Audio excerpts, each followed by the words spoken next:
Okay, good day, no? So, meron na naman kami gagawin dito na Panasonic. So, ang issue nito, guys, kahit naka-off siya, nagkakarga siya ng tubig. Ayan, no?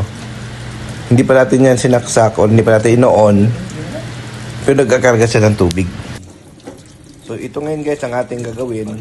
Kasi continuous yung karga ng tubig kahit hindi siya nakasaksak or kahit naka-off yung washing machine. So kapag ganito guys ang issue, ang problema lang yan guys is nasa inlet valve, no, or sa solenoid valve.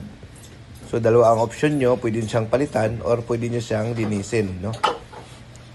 Kung kaya nyo naman siya linisin, pwede siya, pero kung hindi nyo kaya, pwede nyo siyang palitan na ng isang set para hindi na kayo mahirapan maglinis. So kasi kadalasan yan guys, dahil yan sa dumi doon sa supply ng inyong tubig, kaya nagkakaroon siya ng bara. So ito guys, ang ginawa namin dito, binaklas natin. Tatanggalin natin to yung pinaka-solenoid valve, no, para malinis natin. No. Linisin lang natin to guys, no, sa ngayon. Kasi medyo nag-request si ma'am na tight yung budget, kaya linisin na lang muna natin to, no. So pero pwede rin guys kung diretso na natin palitan, pwede naman. No, kung may pamalit naman tayo, pwede naman natin yan palitan, no.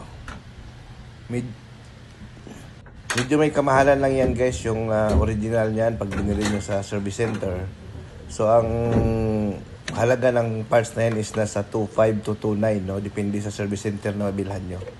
So yan, so pwede naman natin siya linisin, no, or pwede naman mag-option din kung gusto talaga palitan natin. So yan na nga guys, binaklas na namin, i-check na namin to yung mga diaphragm, no. So i-overhaul muna natin to yung solenoid valve, no. Tingnan natin. So ito guys, ang pagbaklas nito guys, medyo ano siya, no, kailangan ng marunong talaga magkalas kasi nga pagka nagkamali ka naman ng balik, wala din, no. Ganoon din ang mangyayari, magtutuloy pa rin yung tubig. Kasi yan may mga spring kasi yan sa loob, no. Tapos may mga rubber, may mga magnet. So yun po yung kailangan natin i-check, no. So ito guys, gagawin namin, linisin namin to, no. Kasi nga madumi siya, no. So dito natin siya linisin. So yan na nga guys, no, pinag-wasak-wasak na natin. In-overhaul na natin to yung pinaka-inlet valve, no, or solenoid valve, no. So yun, pwede nyo naman siya gawin guys, pero kung ayaw nyo naman magpahirap sa pag-linis niyan, palitan nyo na ng isang set, no. So may mga replacement naman yan at saka mayroon din namang mga original. So kung original talaga guys, medyo mahal, 2.5 to 2.9 yung halaga niyan, no. Minsan na 3,000 pa yan. Depende sa service center na mabilhan nyo. So yan. So ito na nga, sinisimulan na namin linisin. So ang importante lang naman dito yan guys, ito yung rubber na to. May dalawang butas yan, mayroong sa gitna at saka sa gilid. Dapat yan open. Kasi kadalasan yan, kaya nangyayari yung ganon, yung continuous sa pagkarga ng tubig. Kasi nga yung butas dyan, nababarahan. So hindi niya mag-close yung valve kasi nga nababarahan siya, no. So dapat yung dalawang butas dyan, open siya, no. So sinusundot lang yan guys, no. Kung wala kayong panundot, pwede siya karayom na maliit. Ayan, yung ano ng toothbrush, pwede rin panundot dyan para matanggal yung bara dyan sa kanyang rubber. So ayan. So paglinisin lang natin, isa-isa yan, no.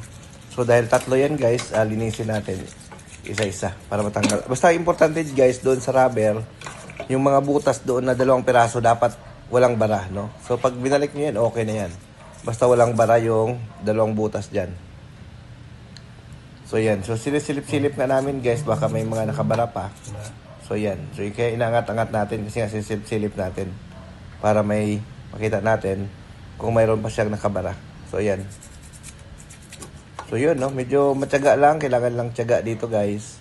Linisin lang. So ito naman medyo malaki ma-discount ng customer pagka nalilinis natin kasi kung ang halaga ng parts is nasa 2.9, so makaka-discount siya ng 2.9, no. So yun. So kahit sa Lazada guys, meron yan yung original nito, no. Parang 2.5 yata sa Lazada, nakita ko to, no.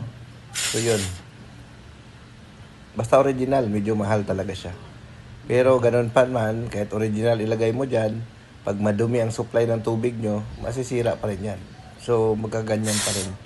So nagdidepende yan sa supply ng tubig nyo guys, no. Kapag madumi talaga ang supply ng tubig nyo, talagang mabilis siya mabarahan at saka mabilis siyang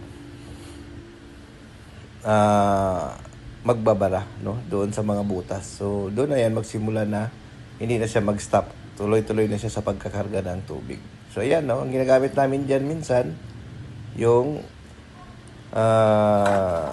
wire, no? Yung maliliit na hibla ng wire. Panungsok natin dyan sa mga butas para matanggal yung pinakabara. So, ayan. So, linisin lang natin. So, kung gusto nyo guys magpa-service sa amin, message lang kayo guys sa aming Facebook page sa Norcia Repair Shop.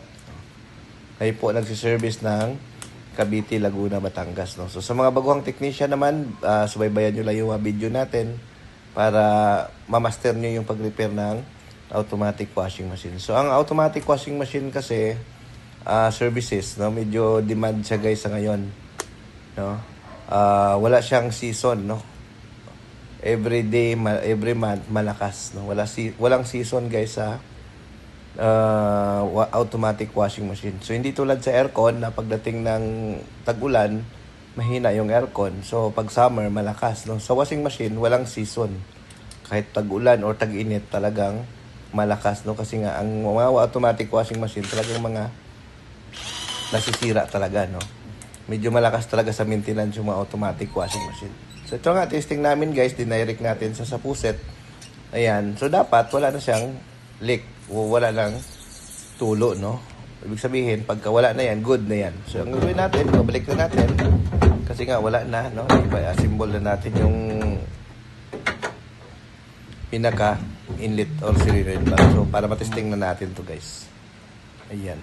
So, yun nga, sabi ko sa inyo guys, magandang hanap buhay ang automatic washing machine technician kasi nga wala siyang season. Kahit anong buwan malakas, no?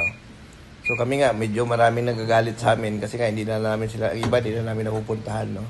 Hindi na kaya pupuntahan. So talagang may mga nagagalit na sa atin. Minsan naman nalilate na kami kasi nga sa dami talaga ng schedule guys na nagpapagawa ngayon sa amin. Kulang po talaga yung aming team, no? Kasi nga ang isang team naman, ilang washing lang naman ang kayang gawin, lalo na sa deep cleaning. Yung mga nasa sa deep cleaning, yung isang team, halos 3 washing lang yan, kayang tapusin sa isang araw, yung isang team.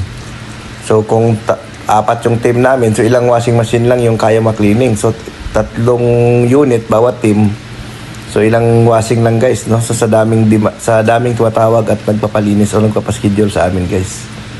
No? So, ayan, testing na natin guys. Ayan, pag pinopost natin yan guys, dapat tumihinto siya. So, kapag start naman, tutuloy yung tubig. Pag ipopost, hinto. Tulad yan guys. Oh. Pinost natin, huminto siya. So, ibig sabihin, okay na. No, working na siya. So, yun, no? So, okay na ito guys. Yun lang naman naging problema niyan. Kailangan nyo lang siya talaga linisin. So, ayan. Okay, thank you.